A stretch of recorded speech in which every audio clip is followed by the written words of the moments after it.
السلام علیکم ورحمۃ اللہ وبرکاتہ نحمدہ ونصلی علی رسولہ الکریم اما بعد فاعوذ باللہ من الشیطان الرجیم بسم اللہ الرحمن الرحیم رب اشرح لی صدری ویسر لی امری واحلل عقدۃ من لسانی یفقہوا قولی۔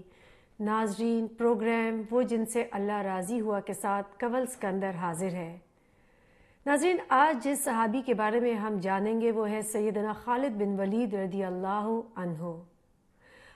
آپ صلی اللہ علیہ وسلم نے حضرت خالد بن ولید کے بارے میں فرمایا کہ تیری عقل و دانش اور فہم و فراست کے بنا پر مجھے بہت امید تھی کہ تم ایک نہ دن اسلام ضرور قبول کرو گے۔ حضرت خالد بن ولید کے والد کا نام ولید بن مغیرہ تھا۔ بنو مخزوم خاندان سے تھے، نہایت امیر ماں باپ کے بیٹے تھے۔ کہتے ہیں کہ ولید بن مغیرہ کے 10 یا 12 بہت سارے بیٹے تھے اور اسے اس بات پہ بہت غرور تھا کہ اس کے بہت سارے بیٹے ہیں۔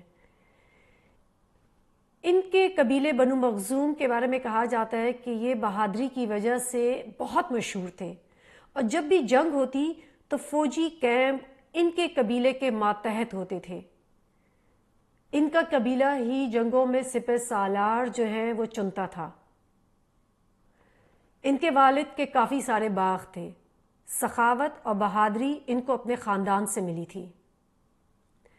حج کے دنوں میں ولید بن مغیرہ سب لوگوں سے کہہ دیتے تھے جو حج کرنے آئے ہیں کہ وہ اپنے چولہے نہیں جلائیں، اور تمام کھانے پینے کا انتظام ولید بن مغیرہ کرتے تھے۔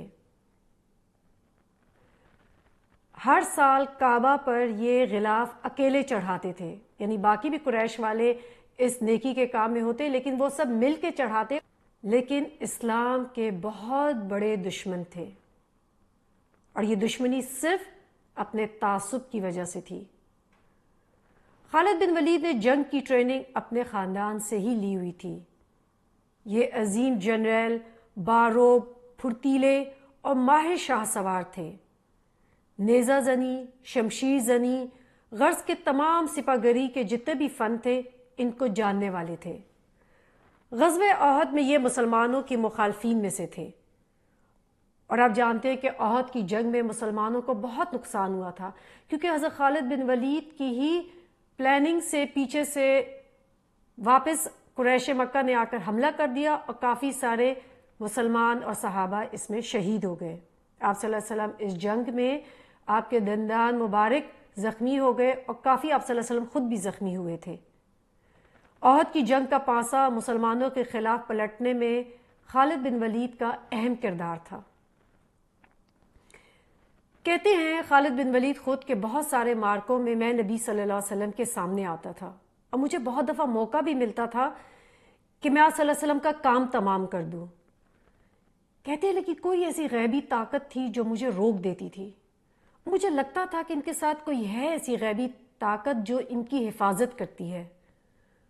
وہ کہتے ہیں مجھے دل میں اس بات کا پورا یقین تھا کہ ایک دن یہ پوری دنیا پر غالب آ جائیں گے۔ صلح حدیبیہ کے وقت جب مسلمانوں کو عمرے کی اجازت نہیں دی گئی اور ایک پورا ایگریمنٹ بنایا گیا تھا، تو ان پر مسلمانوں پر نگرانی کرنے والے خالد بن ولید ہی تھے۔ وہ کہتے ہیں مجھے اس وقت مسلمانوں کو بہت قریب سے دیکھنے کا موقع ملا، اور میں بڑا حیران ہوتا تھا کہ یہ کیسی قوم ہے، اور ان کا کیسا یہ قائد ہے کہ جب ان کا قائد وضو کرتا ہے تو ان کے ساتھی آپس میں وضو کے پانی پہ جھپٹتے ہیں کہ اس پانی کو اتنا اپنے لیے متبرک سمجھتے ہیں کہ لے کر اپنے جسموں پہ مل لیتے ہیں۔ کہتے ہیں مجھے یہ محبت مسلمانوں کی سمجھ نہیں آتی تھی رسول صلی اللہ علیہ وسلم کے لیے۔ کہتے ہیں میں صلح حدیبیہ کی شرائط پر بہت غمگین تھا، کیونکہ اس کی شرائط میں اگلے 10 سال تک مسلمانوں نے اور قریش مکہ نے کوئی جنگ نہیں کرنی تھی۔ کہتے ہیں مجھے لگتا تھا اب میرا کوئی فائدہ ہی نہیں ہے، اب میں یہاں پہ مکہ میں رہ کے کیا کروں گا، تو بہتر ہے میں ایسا کرتا ہوں میں حبشہ چلا جاتا ہوں اور عیسائی ہو جاتا ہوں۔ کہتے پھر مجھے یاد آیا کہ حبشہ کا بادشاہ نجاشی تو پہلے ہی آپ صلی اللہ علیہ وسلم کا پیروکار ہو چکا ہے، وہاں بھی جانے کا کوئی فائدہ نہیں ہے، کیونکہ وہاں پہ تو مسلمان بہت آرام سے رہ رہے ہیں۔ فرماتے ہیں کہ صلح حدیبیہ کے اگلے سال جب مسلمان عمرہ کرنے کے لیے آئے تو میں مکہ چھوڑ کر چلا گیا۔ اس وقت خالد بن ولید رضی اللہ عنہ کے بھائی جو ہے وہ مسلمان ہو چکے تھے۔ وہ کہتے ہیں کہ آپ صلی اللہ علیہ وسلم سے جب ان کی ملاقات ہوئی تو آپ صلی اللہ علیہ وسلم نے پوچھا کہ خالد کہاں ہے؟ ان کے بھائی نے رسول صلی اللہ علیہ وسلم کو جواب دیا کہ جتنا میرا بھائی ذہین و فطین ہے مجھے پوری امید ہے کہ وہ ایک دن اسلام ضرور لے کر آئے گا۔ اور پھر انہوں نے خالد بن ولید کو خط لکھا اور اس میں بتایا کہ آپ صلی اللہ علیہ وسلم تمہارا پوچھ رہے تھے اور میں نے یہ جواب دیا۔